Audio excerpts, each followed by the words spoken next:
За хуулийн төсөлтөй бол танилцсан. За яг гурван заалт байгаа. Тэгээ гурван заалтын заримын дэмжмээр, заримын эргэлзмээр юмнууч бас байгаа л да.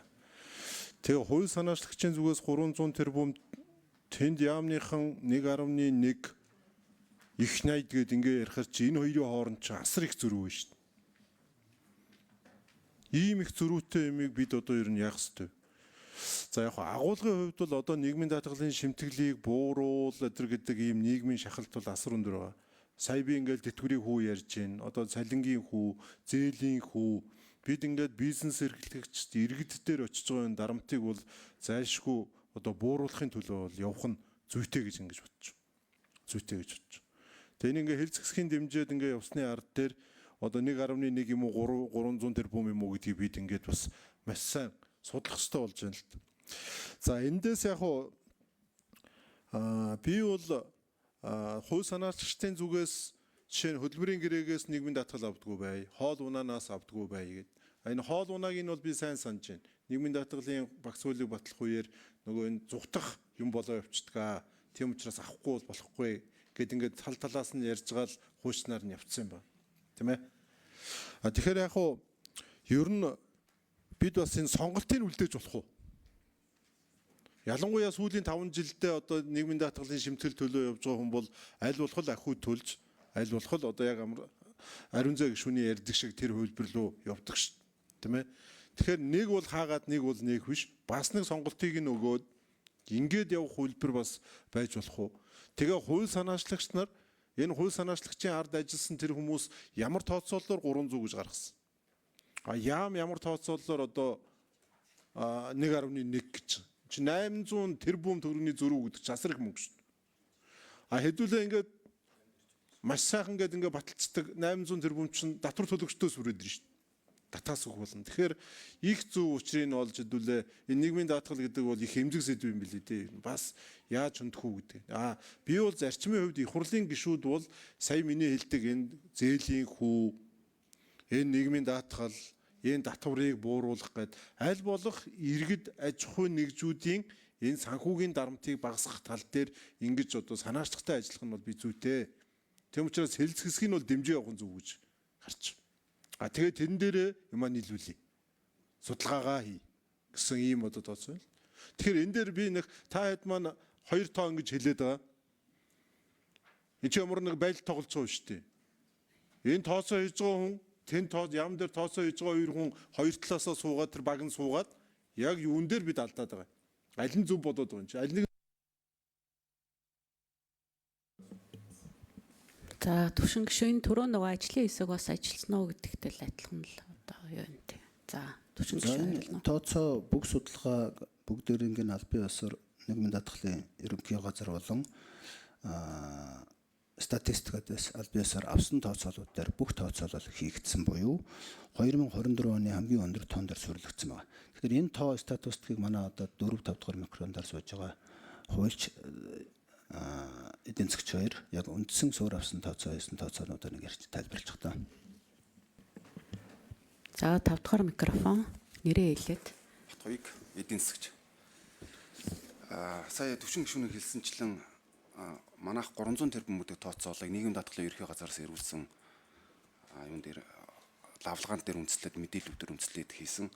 Төрөө нийгмийн даатгалын газараас хэлэхдээ хоол унааны мөнгө дээр 800 тэрбумын өсөлт гарна гэдэг юм хэлэх шиг болсон. Нэг хүний хэдэн 20 мянган төгрөгөөр хоол унааны мөнгө нэмэгдэх юм бол 800 тэрбум төгрөг нэмэгдэх байна гэдэг тиймэрхүү байдлаар тооцоо хийсэн юм шиг байна.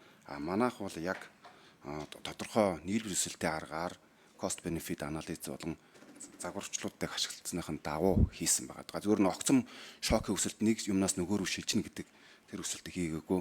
Зүгээр нь энэ хуулийн төсөл гарсан тохиолдолд ийм ялж болцсохгүй гэдэг шок оруулсан болов уу гэж би бодод яамныхыг. За 4 дугаар микрофон гүйцэж хариулна. Бүгдэнд нь өдрийн мэнд хүргэе. Хуульч Солонго Эдуард гишүүний асуултанд нэмж хариулахад хуулийн төсөл санаачлагчдын авсан мэдээлэл нь болохоор түрүүн хэлсэнчлэн яг нөгөө үндэсний статистикийн хороо бол нийгмийн даатгалын ерөнхий газрын 2023-24 тэрнээс өмнөх онуудыг гээд ийм датан дээр суурилсан байгаа. Суурилгатай болвол хоол унааны мөнгө 2024 онд дангаараа болвол хоол унаа төлж орон сууц ашиглалтын мөнгөний зардал нь 2024 онд 63 тэрбум төгрөг гэж байгаа юм. Тэгээд гэрээний хөдөлмөрийн бус гэрээний орлого нь болохоор 43.4 тэрбум байгаа. Хамгийн сүүлийн асуудал болохоор ажил олгогчийн таазан дээр болохоор 236 тэрбум гээд нийтдээ нэг 300 гаруй тэрбумын асуудал яг сүүлийн жилийн хувьд бол яг энэ датан дээр байгаад байгаа. Сая нийгмийн даатгалын ерөнхий газраас хэлэхдээ бол ер нь бол нийт нийгмийн даатгалын шимтгэл төлөгч, даатгуулагч 800 эдэн мянган хүнийг 20 мянган төгрөгөөр өдөрт хоол. За гүйцэж хариулна уу? Дөрөвдүгээр микрофон. Тэгж тооцох юм бол жилдээ нэг 800 эдэн тэрбум тэгээд нөгөө хоёр үзүүлэлттэйг нэмэхээр ингээд нийтдээ 1 хэдэн их 80 гэдэг дүн гараад ах шиг байна. Тэгэхээр яг ингэж тооцох юм бол энэ хоёр дүн зөрнө. Яг 2025 онд ийм байх юм байна гэдэг нөгөө нэг өсөлтийн анализтай 2024 оноо харьцуулах юм бол 1 хэдэн их 80 шууд дүнгээр гарахгүй байх гэж бодож байна. Энэ нь болохоор бас нэг өөр тоо гарсан байсан тий. За төвшин гişүү. Ийм хариул. За энэ тооцоолол дээр их сонин импактын асуудлыг би нэг тайлбарлая. Ер нь бол за одоо хоол унааны мөнгийг нэмгийн даатгалаас чөлөөллөө. Энэ бол зүгээр арилгын албан дотор 10% аваад явна гэж байна. За энийг муугаар нь бодвол бүх аж ахуй нэгжүүд хоол унааны мөнгөлөгөө бүх цалингаа шилжүүлээд явчихна. Энэ аргаар тооцвол тэр зөв л байх. Эсвэл ямар нэгэн байдлаар нөгөө талд нь ихэнх аж ахуй нэгжүүд жинхэнэ хөнгөлөлт гэдэг утгаар нь энэ нийгмийн даатгал тооцохгүй учраас одоо та нарт хоолны мөнгө өгье, унааны мөнгийг шийдье, төлшний хөнгөлтүүдийн шийдье гэдэг энэ хоёр концепцүүдийг бид нар ямар сэтгэлгээгээр тооцож байгаа вэ гэдгээс хамаарна. Бидний тооцож байгаагаар энэ одоо явж байгаа хоол унааны хөнгөлт гэдэг юмнууд бол явдгаараа явах байх. Энэ хоёр тийшээ явна.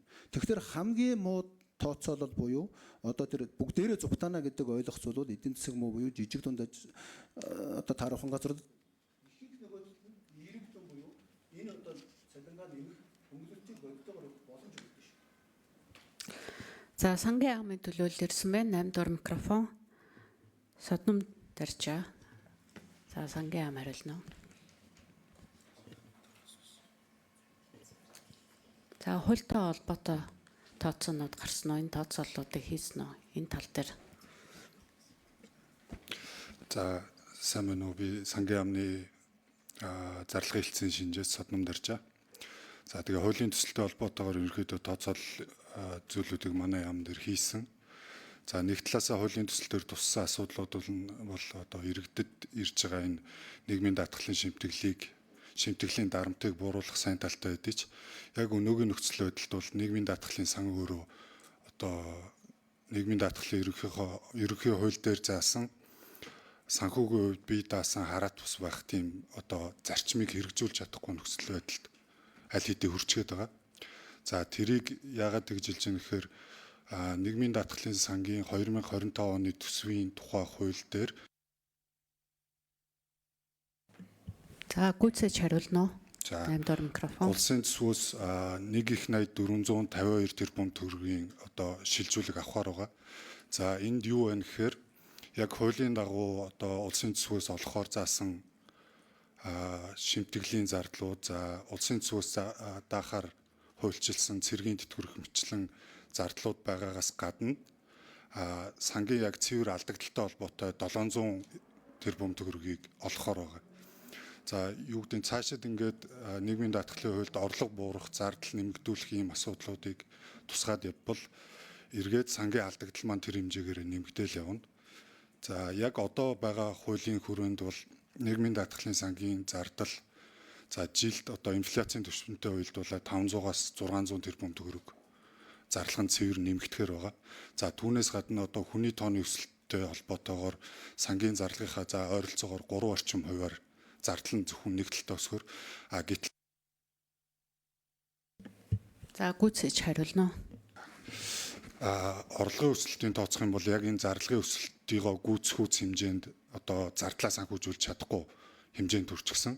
Нэг талаасаа бол сан гэдэг талаасаа бас хүнд бас зайлшгүй зарим шинжилэл зүйлүүдийг хийхээр болчиход байгаа. Тэгээ яг энэ үед нь ахаад орлого бууруулах гэдэг ч юм уу. Яг нэг талаас зарчмын үед одоо зөв зүйлүүд байгаа ч гэсэн орлого бууруулах иймэрхүү шийдвэрүүд нь эргээд яг сан гэдэг утгаараа ажиллахад бас хүндрэлтэй нөхцөл байдлыг улам л нэмэгдүүлэхээр байна.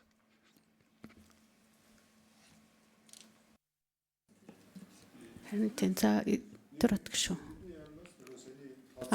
Мөцөл дараг хариулна 2 дугаар микрофон. За 1.1 их 80 төгрөгийг яаж гаргасан бэ гэдэг асуултанд хариулъя. Тэгэхээр яг энэ хоол унааны мөнгөтэй холбогдлолтойгоор хөнгөлсөн тохиолдол 2026 онд 891 тэрбум төгрөгийн зардал дундаж хувилбараар тооцоход за хамгийн муу хувилбараар тооцоход одоо хамгийн өөдрөг хувилбараар тооцоход 445 гээд дундаж хувилбараар 668 тэрбум төгрөгийн зарцуулагдахаар байна. За энэ бол маш тодорхой. Төрийн албан агчид жишээлбэл хоол унааны мөнгө гэж нэг өдрийн 20-с 25 мянган төгрөг авдаг. Тэгэхээр 22 хоногоор үржүүллээ энэ дүн шимтгэлийн орлого чөлөөлөгднө л гэсэн үг. Тэгэхээр цаашдаа бол хэрвээ ажил олгогч 15 мянган төгрөгөөр хоол өгсөн тохиолдолд 22 хоногоор үржүүллээ шимтгэлийн 20% ажиллагч даатгуулагч аль альнаас нь буурахаар байгаа. Ингээд бас юм бол шууд цэвэр дүүн. Тэгэхээр өөрөөр хэлбэл бид одоо өнөөдөр нэг өдрийн одоо хоол унааны зардал 15-аас 20 мянга гэж бол байгууллагууд дунджаар олгодог юм олон улсын жишг байгаа. За яамдууд бол ер нь 30 орчим. За гүйцээж хариулна 2 дугаар микрофон. За хөдөө орон нутаг бол аймгийн төв болон сумын төв гэд байгууллагуудаас шалтгаалаад 3-аас 12 мянган төгрөг салбар болгон харилцаа адилгүй төрийн албан агчдын хувьд гээд ингээд 226 мянга орчим төрийн албан агчдын хувьд шимтгэлийн орлого дунджаар 20 мянган төгрөгөөр хоолны зардал тооцогдож байгаа.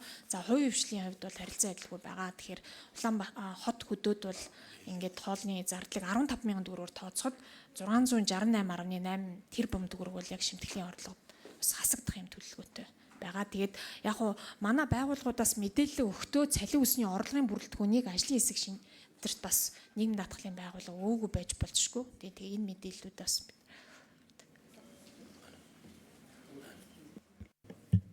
За эдрот гişүү тодруулна. Тэг яг тэгээд нэг л тоон дээр хоёр талаасаа яриад ийм их зөрүү гаргачаа суучлага юм байна л да. Яг л нэг тоо байгаа шүү дээ. Тэгэхээр би бас бид энэ дээр бол одоо тэгин ингэнэхээс илүү тооцоо энэ чинь тоол биднийг чиглүүлнэ шүү дээ. Зарчим бол ер нь бууруулах талдаа байх нь бол зүйтэй л гэсэн юм байна. Миний дараагийн нэг сонирхоод байгаа юм яг энэ нийгмийн даатгалтын хуультай холбоотой чинь засгийн газраас нь хууль өргөн барих гэдэг сая та хэллээ тийм ээ. Тэрэн дээр яг энэ зүйл заалтууд ер нь орсон юм.